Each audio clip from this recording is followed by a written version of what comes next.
Welcome to Sword and Shield, the official podcast of the 960th Cyberspace Wing. Join us for insight, knowledge, mentorship, and some fun as we discuss relevant topics in and around our wing.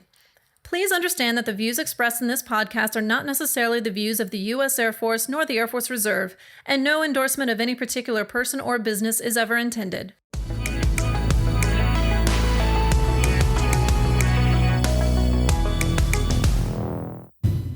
Welcome to another episode of the Sword and Shield. I'm Chief Master Sgt. Christopher Howard, Superintendent, 960th COG, and today with me I have Staff Sgt. Lara McKinley with the 960th COG CSS.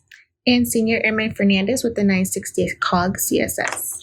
Thank you. I really appreciate you taking some time today to talk to me. I know that earlier we were talking about first sergeants and superintendents. I was kind of hoping we could share that conversation with our fellow gladiators. Do you remember what question you started off with? What is the role of a first sergeant and a superintendent? Role of first sergeant and superintendent. So I'll start with the first sergeant. First sergeant is a special title and duty for a senior NCO, right? And they're part of what we call the triad. And when we talk about the superintendent as well, you have the squadron commander, you have the first sergeant, and you have the superintendent that fills out the triad. And the role of the first sergeant is really to kind of, it's a dedicated focal point for readiness, health, morale, welfare, and quality of life issues for all of your airmen, right? They're kind of a pinpoint. They're meant to provide some guidance to airmen. They're also a liaison between some of the enlisted and the officers or the commander in most cases. And they're just really there to kind of gauge what's going on within the enlisted corps or the whole organization as well. There's a focus on the enlisted corps, but they're really there for all airmen. One of the mottos is every airman is their responsibility, right?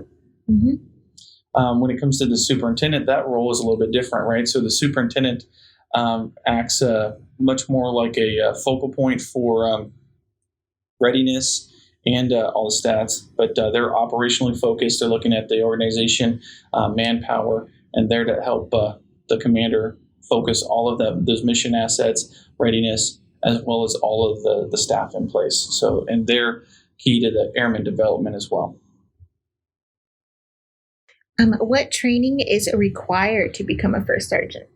So the first sergeant is required to attend an academy. The First Sergeant Academy is at Maxwell Air Force Base in Alabama, Gunter Annex specifically, and the requirements for the First Sergeants is outlaid in AFI 36-21-113.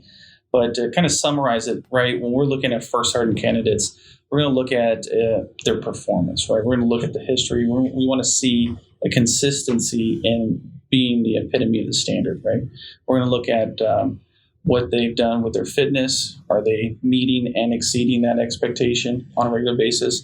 We're going to look at their job performance. We're going to look through their EPRs and make sure that they have a consistent meeting and exceeding that standard. Right? We're really looking for what epitomizes the core values and have a history of performance there so that we're putting some of the best enlisted in that position, right? Because they're going to act as a mentor, they're going to act as an advisor, and they're also going to be a symbol of what the Air Force should be, right? Now, does that mean everybody's 100% perfect? No. Does that mean it's always going to be the best? We hope, right? Everybody has their different experiences, and it also depends on the perception. But ultimately, what we're looking at based on that AFI is that consistent performance and the epitome of the standards while meeting all of the requirements based on that AFI. So since you were talking about how a first sergeant looks, would you say they could be a mentor? They can be a mentor, right? So when we talk about the mentorship program as a whole, we don't necessarily assign that to individual roles. In an effort to spur the conversation and spur the capabilities of a mentor, we often lean on our first line supervisors, and then we also look at our senior enlisted leadership as well when we talk about the enlisted corps. And the first sergeant naturally falls in that position, right? What we ask our first sergeants to do, as well as our superintendents, is to be engaged with the airmen on a regular basis. So they're going to walk around. They're going to talk to you. They're going to ask questions. that naturally leads itself to those moments of mentorship, right? Think about all the conversations that we have just spontaneously, right? I come into the facility, I go into the work centers, and we just say, "So how are you doing today?" Or "What's going on with this?" Hey, I get asked these questions, right? Would that be categorized as mentorship, or would it be just conversation? I say it's a little bit of both. I say the first sergeant does that as well, right? Where they go into a work center and they're just checking on you, and then, "Hey, I have a problem with this." Okay, well, what about this? So it's all about spurring that thought and that on-the-spot mentorship. But there's also ways of actually leveraging the first sergeant through appointments or just going to their office. Most senior enlisted leadership, as well as officer leadership, has an open door policy. I think that the first sergeants usually do pretty good at keeping that door open so that people come in, "Hey, I got this on my mind. Hey, I got this going on, or I'm thinking about this." And you can use them as a bounce off and for that mentorship. That was a really good answer. What motivated you to become a first sergeant? So when I was a first sergeant years ago now, it really came down to I had some good experiences and I had some bad experiences as a first sergeant. But the tipping point was that my senior enlisted leadership, my senior chief, came to me and said, "I see something in you. I see something that we think that you set that standard right off the bat." And that belief in me made me believe I could do it.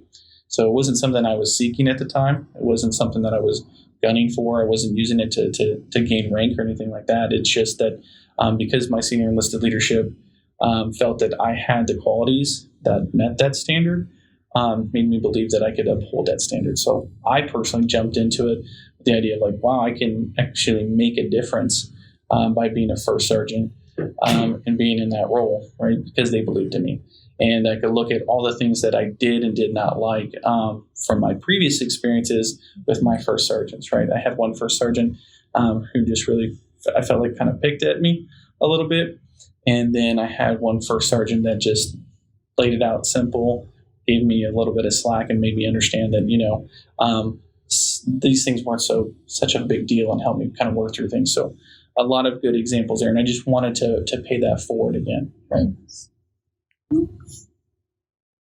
So as being a first sergeant or a superintendent, when airmen come to you, enlisted or officer, how does the conversation go? Can they be secure? Can they be confidential? Or does it have to be linked to their supervisor in some way or Right. aspect?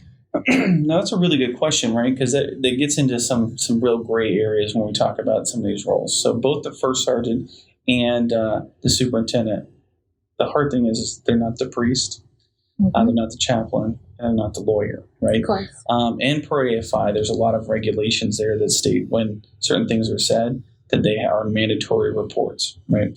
What I would say that from a leadership perspective, being in both of those roles, it's when a conversation happens, if it doesn't meet the intent or meet the requirement of the AFI that I have to report it, it's about that trust, right? So let's just say that either one of you came to my office and said, "Hey, I just have this problem that's going on." Maybe it's a personality conflict or something like that. I would, by all means, sit you down, listen to what you have to say, and then I would turn it into a mentorship moment, right? Unless, of course, there was something in that conversation that led me to believe that there was mismanagement of resources like personnel, or if there was something illegal happening, then I would have to report it, or if there was any kind of harassment, then I'd have to report it. But if it's just, Sergeant Snuffy over here, it's just a jerk, right? Every time I come in, they're rough, they're mean. Anytime I ask them a question, they're short with me. How do I handle that? Right? And both the superintendent and the first sergeant are going to kind of take different perspectives on how to angle at that problem, right? So first sergeant might look at you and say, "Okay, have you engaged with Sergeant Snuffy? Have you told Sergeant Snuffy that, hey, when I ask you for help, you're always short with me. Why?" Right? What am I doing to make you short with me? Is there something wrong? Have we butted heads somewhere? And kind of work on that the teamwork aspect and the relationship aspect of that conversation and mentorship, right? Of being able to build that up, right? Because you don't want to go in there and listen to Sergeant Snuffy be snipey with you, right? You're not going to be happy. You're not going to want to come into work. So the overall cohesiveness of the work center is challenged.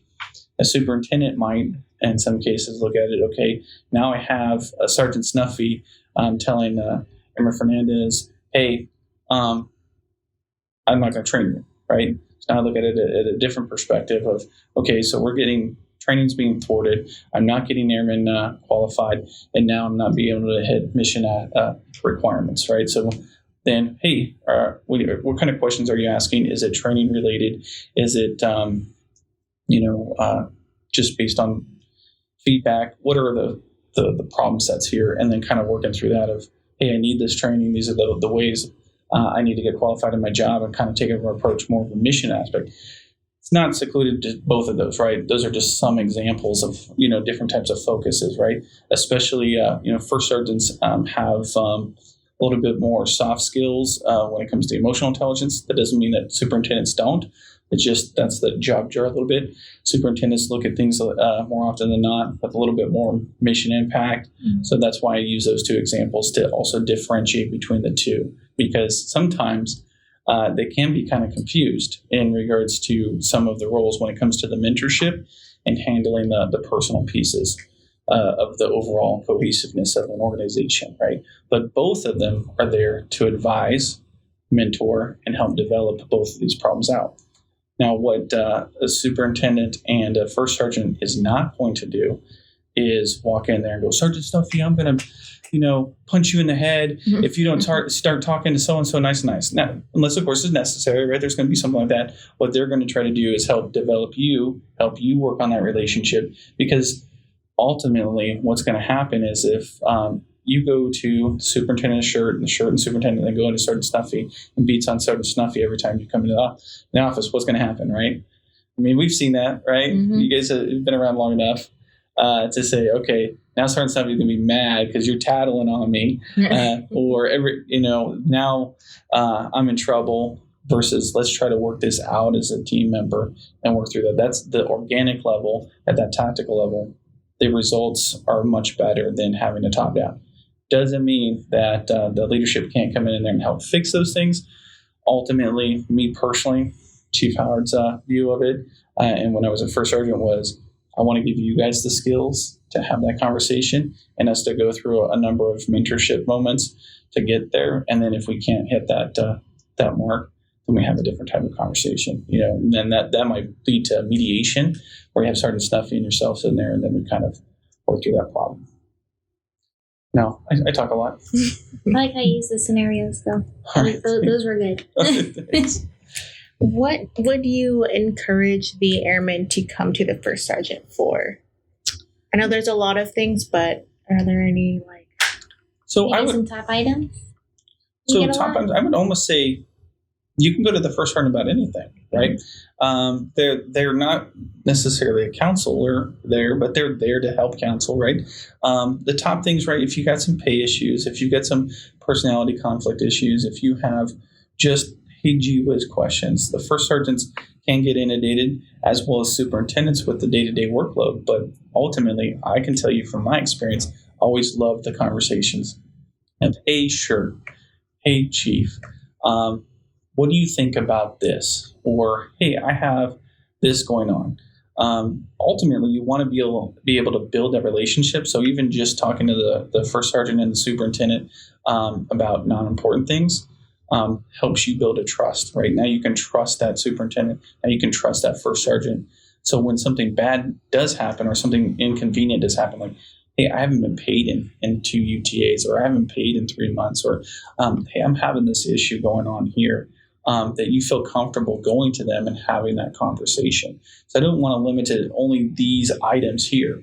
Ultimately, there's some key things, like if you're not getting paid, if lodging's going south, if there's issues with your career and career development and things like that. Obviously, you want to talk to the first sergeant and superintendent about those items. But I encourage everybody just to have good, normal conversations with superintendents and first sergeants. And I challenge all of my first sergeants and superintendents out there to be engaged at the airman level, right? And I say capital A, right? We want to talk to everybody in the organization so that I have that trust built in. That way, if there is an issue, you have no qualms of going, hey, chief, you got a minute? Hey, sure, do you have a second? Can we talk about this? This is what's going on, right? even if it's just something as simple as, hey, where do I get the next uniform item? Hey, what are some of the uniform changes, to something as big as, today is the worst day that I'm ever having, and I really need to talk to somebody. I want, but if we don't build up that trust, then how are you ever going to feel comfortable? So that's the challenge to all those gladiators out there, is have those conversations, the day-to-day, just gee whiz things, right? There's a couple of NCOs here at the staff that like to play Stump the Chief, which is fun. I enjoy it. I love the challenge of, what do you think about this, or what's going on, especially like anything that's going on in the news, anything that's going on with Air Force. So that answered that question. Thank you, sir. Yes. Which brought up a really good question. Sure. So even though airmen and officers enlisted can come to you, Right. how would you recommend that they come to you? I mean, would you recommend they use their chain of command first, or can they go directly to you? It depends on the situation, right? So if it's if you've given your when it comes to like airman development, in some cases, when it comes to specific issues within your work center, right, or specific issues with your supervisor, the first thing we're going to ask is, have you talked to your supervisor, right? If it's working through an issue that's organizational, we want to use the chain of command. Let's say it's an issue with an EPR, or if it's even a discipline issue, and even some personality conflicts, you want to go at the lowest level first. So you're going to want to talk to the supervisor or the airman that's involved with it first. Then, if you make no resolution or you make no traction, then obviously you'd want to channel that to the first sergeant and the superintendent. Now, that does not mean that from a mentorship moment that, hey, if you're having those issues and you don't know how to approach your supervisor, that you could talk to the first sergeant and the superintendent and say, hey, I have this issue. I need some advice on how to approach the subject, so that they can help you kind of approach that subject, right? We don't have those skills naturally. So sometimes asking for that mentorship and asking for that help is fine.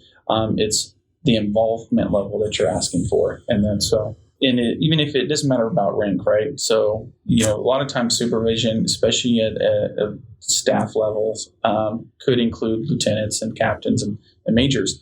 And when it comes to personalities, it makes no real difference. It's just the matter of respect, how we approach those subjects, as well as, some of the nuances. And if it's one of those things where it is organizationally an issue, and we have to upchannel it, then that's where the first sergeant superintendent might take it to the commander directly, enlisted or officer. Thank you. No problem. What else is on you guys' mind? Is there anything that we absolutely have to go to the first sergeant for? Ooh, that's a good question, right? There's a lot of things that have to happen, right? When it comes to mandatory reports. So, obviously anything of significant value of resources and manpower. If someone's being harassed, there are reporting chains through the SARC, or if there's any kind of other types of harassment, that they can use these other programs. But going to the first sergeant, anytime you're having any significant issues, I would leverage the first sergeant first. They're going to help direct you to where they can go. Obviously, if it's something that you're much more reserved about when it comes to certain assaults, obviously there's ways to go reported and unreported that I would leverage those programs first. If you have significant life changes, I'll let your supervisor know, the first sergeant know. If there's any potential loss of life, limb, or major damage to equipment, then you want to bring that to the first sergeant and superintendent. And it's not so clear cut. There are some things that you definitely want to drive up, and again, it goes down to those major categories, right? That you really should go to the first sergeant. Yeah, like for example, if someone came to me that's also an airman and they're maybe telling me something about something that's going on in their personal life that's right. very sensitive, but I mean, I'm not should I be going to you for that, to this first sergeant for that? They're or a things great like resource, that? yeah. Or, But, if they're going through the personal things, obviously you can't make someone talk about their personal life, but you want to be a good advisor, a good mentor, a good friend, good airman, wingman. Then you might want to suggest, hey, have you talked to the first sergeant? So the first sergeant knows a lot of the ways that they can get support. Military one source they're going to leverage. There's going to be the chaplain corps that they're going to leverage. They're going to be able to leverage, potential other base agencies to support airmen or help them get off-base support as well when it comes to some of these subjects, right? Yes. Emily? So, speaking of, your roles and responsibilities, as a traditional reservist, obviously we only work 1 weekend a month and, Right. The 2 weeks a year. And obviously AGRs or full-time reservists can get a hold of you anytime, especially if you're a full-time. But if you're a TR, how would they be able to get a hold of you? So what we do with our first sergeants is we provide our first sergeants with phones. So one of the requirements of being a first sergeant, even as a TR, is that they're going to be available. That's where the phone comes into play. What we do with our first sergeants, if they're working items throughout the month, then they get RMPs. They also have RPA set aside to cover down on these things. So you can leverage your first sergeant pretty much anytime throughout the month. The level of engagement will vary based on their personal life, but they will be engaged fairly quickly, especially if you call that phone. And then they may get some of the full-time staff involved to get those things moving throughout the month. Obviously, when it comes to some statuses, there are limitations to what resources they may be able to provide, but they would be available to take the call and help advise you through some of those programs and processes. I know we covered a lot of things. Is there any last questions that you guys might have? I have one last question. Sure. So, if you have a phone and it's not a UTA weekend, would they be should they only get a hold of you if it's for emergencies and not just chit chats? Or how do you recommend that? Contact policy. Yeah, contact policy is if it's an emergency, you call non-UTA, right? If it's a significant issue, non-UTA, you call them. If it's something that can probably be handled in 2 to 3 days, I would suggest maybe sending them an email and seeing where they engage, because we're checking their emails as well, right? Mm-hmm. So it depends on what the severity is. And then there's nothing to say that you can't ask for mentorship throughout the month. Depends on what the workload is for that individual first sergeant, to whether they can support it or not. But nothing hurts to ask, right? Obviously, you just don't want to blow up someone's phone with, hey, so I was cooking dinner and I had this wild thought. But sometimes that's okay too. It just depends on the relationship you end up having with the first sergeant or the superintendent, and just kind of working through that, right? Mm-hmm. Did you have any last questions? No, sir, you've answered all my questions. Awesome. Thank you. Well, this is also a unique opportunity for you guys to say anything you might want to say to your fellow gladiators. So is there anything you want to say, Sergeant McKinley, to any of your fellow gladiators? I would say probably don't be scared, but don't be hesitant to ask. It never hurts to ask a question. Right. You may not get the answer right away, but at least you can get that question out there. Right. Exactly. And get the response maybe not immediately, but maybe at a later time. So it doesn't hurt to go to your first sergeant or superintendent to just say, hey, I got this. What do you think? Right. Awesome. And then go from there. I fully agree. What about you? Yes, kind of piggybacking off of what Sergeant McKinley just said. Don't be afraid to go to your first sergeant for any kind of mentorship you need. But just remember that some things may not be confidential. So if it's something that you don't feel comfortable with leadership knowing, or maybe there's something that you don't want action taken on, I would maybe hold back on that. Awesome. Well, thank you very much for being part of this today. I'm glad that you guys were able to take the time. Thank you so much. To the gladiators out there, thank you for your time. Thank you for your service. Thank you for your sacrifice. We appreciate everything you do throughout the month on the UTA and the commitment that you've made to this organization and to your nation. So that said, remember, stab your enemy in the face through cyberspace.